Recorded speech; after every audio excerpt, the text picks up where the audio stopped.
No árido e desafiador deserto do Sinai, o povo de Israel, recém-libertado da escravidão no Egito, acampava ao pé de uma montanha imponente, conhecida como Monte Sinai.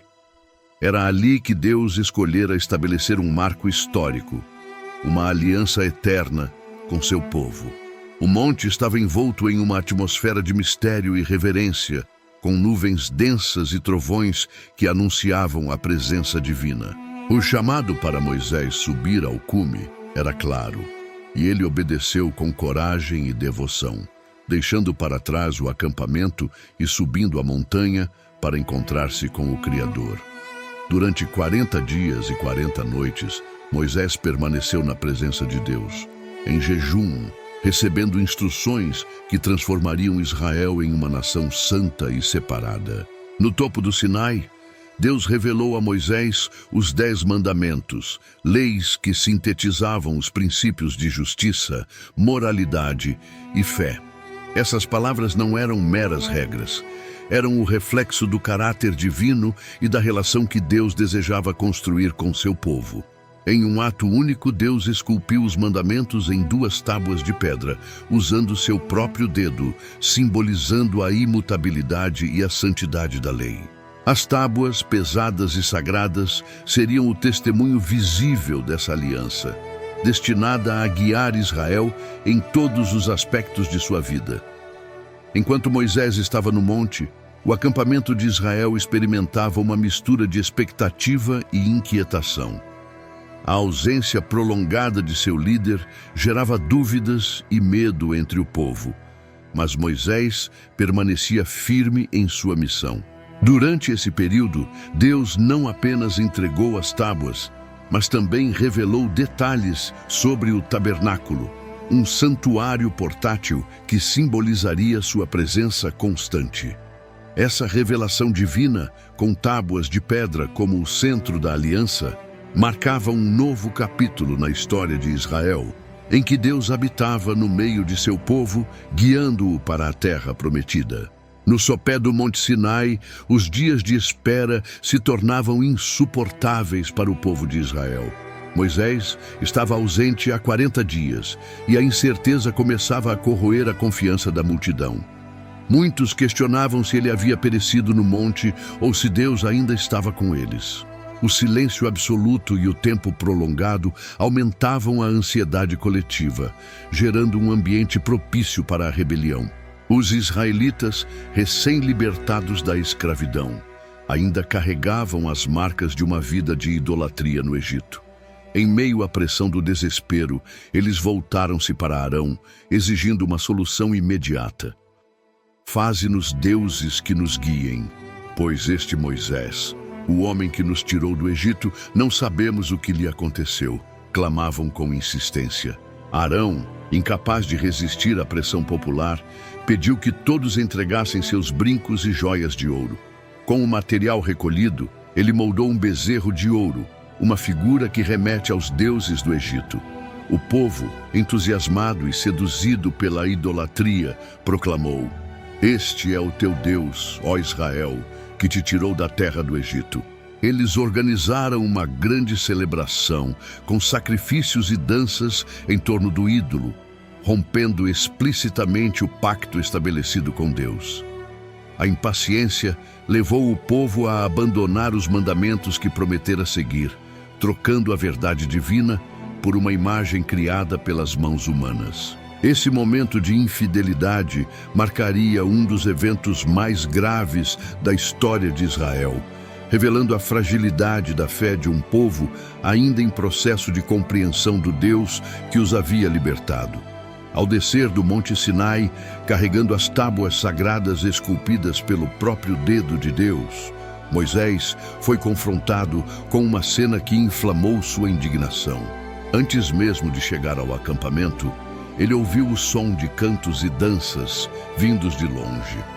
Quando finalmente avistou o povo de Israel, ele viu o bezerro de ouro erguido ao centro e a multidão em uma celebração descontrolada.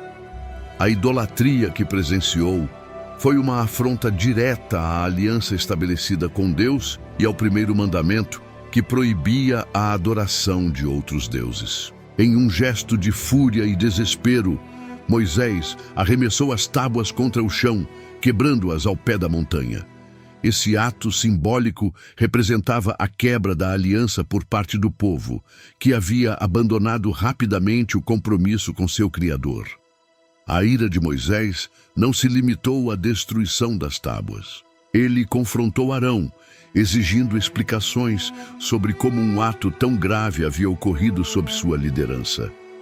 Arão tentou se justificar, alegando que o povo o pressionara e que o bezerro havia surgido por acaso, após o ouro ser lançado no fogo. Moisés, no entanto, não se deixou convencer e imediatamente tomou medidas para corrigir o pecado do povo. Ele destruiu o ídolo, reduzindo-o a pó, e misturou-o com água, obrigando os israelitas a beberem daquela mistura como um ato de humilhação e expiação. Em seguida, ordenou que os levitas que haviam permanecido fiéis a Deus punissem os mais culpados. Aquele dia resultou em grande perda e sofrimento, servindo como um lembrete amargo das consequências da desobediência e da idolatria. Diante da gravidade do pecado do povo, Deus manifestou sua justa ira, declarando a Moisés que estava decidido a destruir Israel e formar uma nova nação a partir dele. O peso dessa declaração foi esmagador, mas Moisés, com profunda humildade e amor por seu povo, intercedeu fervorosamente em seu favor. Subindo novamente ao monte, ele se colocou entre Deus e Israel, clamando pela misericórdia divina. Em sua oração, Moisés apelou para a promessa que Deus havia feito a Abraão, Isaque e Jacó, lembrando-o de sua fidelidade e do impacto que a destruição de Israel teria perante as nações. Ele pediu que Deus reconsiderasse, não por merecimento do povo, mas por causa de seu próprio nome e glória. Moisés foi além ao demonstrar um amor sacrificial pelo povo. Ele se ofereceu para ser apagado do livro da vida, caso isso pudesse salvar Israel. Esse gesto extremo revelava sua profunda compaixão e compromisso como líder escolhido por Deus. Em resposta, o Senhor ouviu a intercessão de Moisés e decidiu poupar a nação, mas não sem consequências. Deus enviou uma praga para punir aqueles que haviam participado ativamente da idolatria, enquanto reafirmava sua presença com o povo por meio de sua graça. Esse episódio demonstrou não apenas a justiça divina, mas também sua misericórdia diante da intercessão sincera de um líder disposto a dar tudo pelo bem de seu povo. Depois de interceder pelo povo e testemunhar a misericórdia de Deus, Moisés recebeu uma nova missão: preparar 2 tábuas de pedra para substituir aquelas que haviam sido quebradas.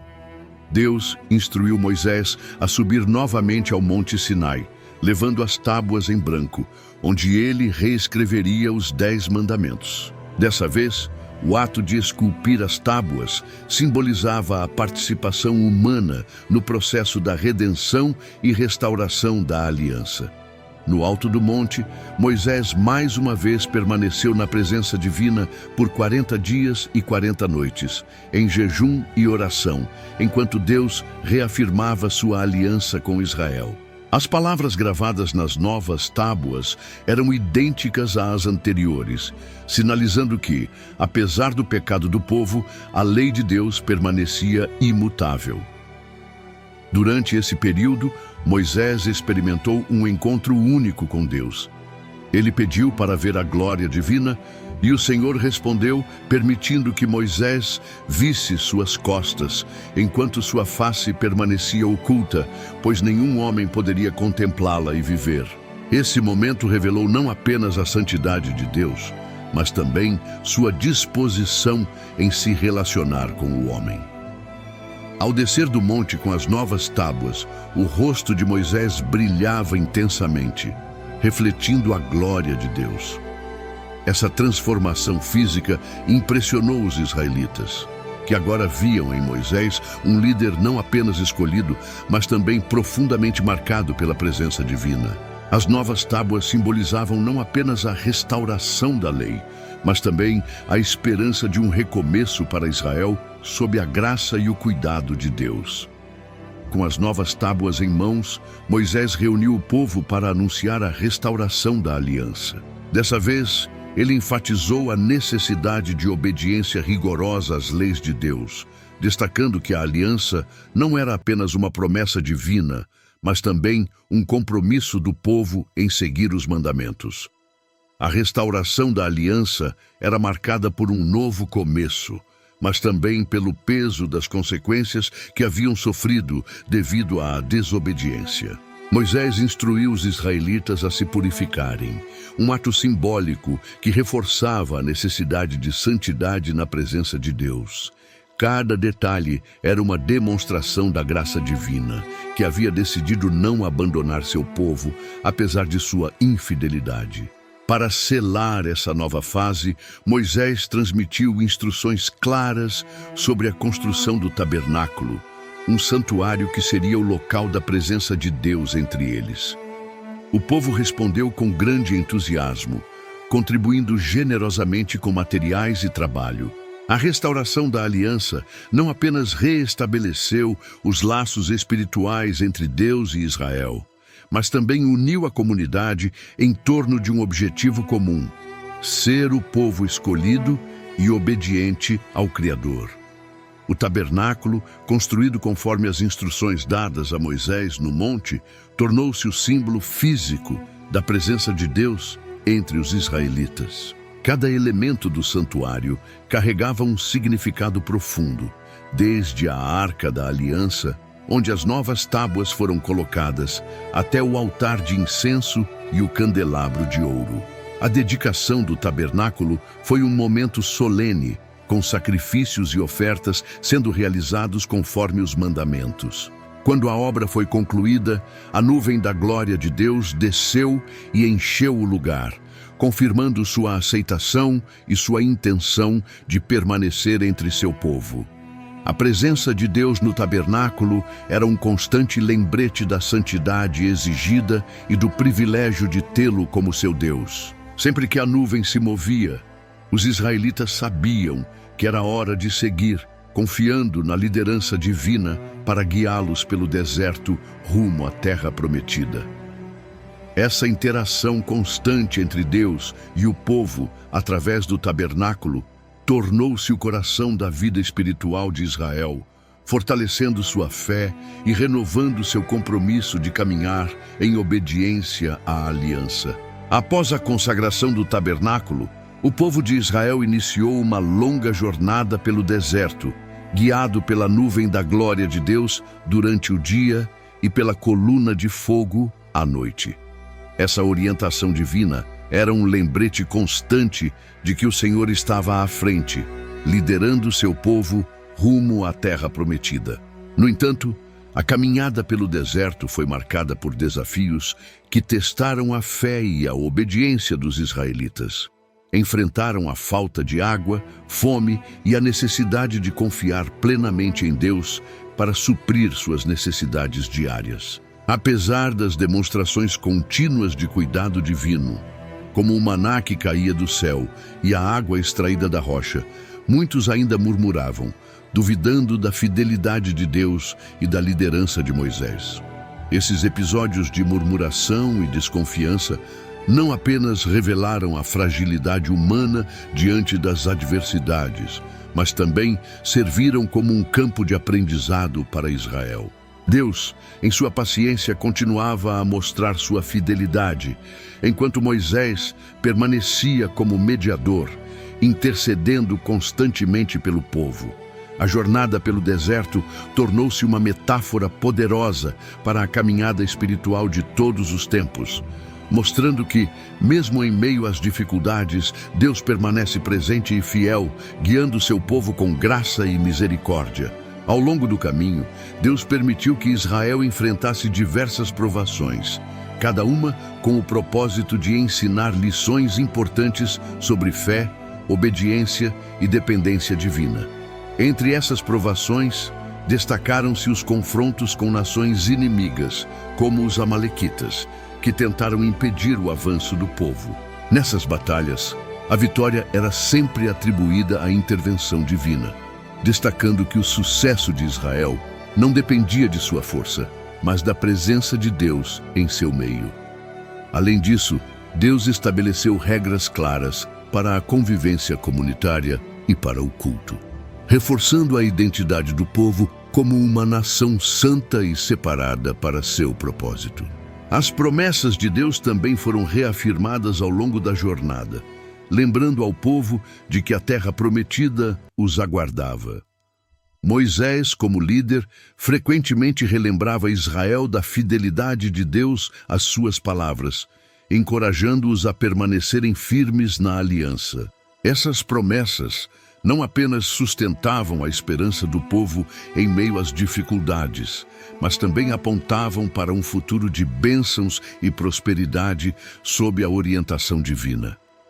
Cada passo da jornada, ainda que árduo, era uma preparação para o cumprimento da promessa, moldando Israel como um povo pronto para herdar aquilo que Deus havia reservado para eles. Ao final da jornada, os 10 mandamentos, gravados nas tábuas e guardados na Arca da Aliança, permaneceram como o centro da identidade espiritual de Israel. Ao entrar na Terra Prometida, os israelitas levaram consigo a arca e as tábuas, um lembrete físico e espiritual de que a obediência à aliança era fundamental para sua prosperidade e segurança. O legado dos mandamentos transcendeu gerações, servindo como base para a moralidade e a justiça, não apenas em Israel, mas em várias culturas ao longo da história. A história das tábuas, desde sua criação, destruição e restauração, tornou-se um símbolo do relacionamento entre Deus e a humanidade, marcado por justiça, misericórdia e redenção. Os 10 mandamentos continuaram a ecoar como um chamado universal para viver uma vida de santidade, lembrando a todos que, mesmo diante das falhas humanas, a aliança divina permanece firme, oferecendo sempre a chance de recomeço e reconciliação.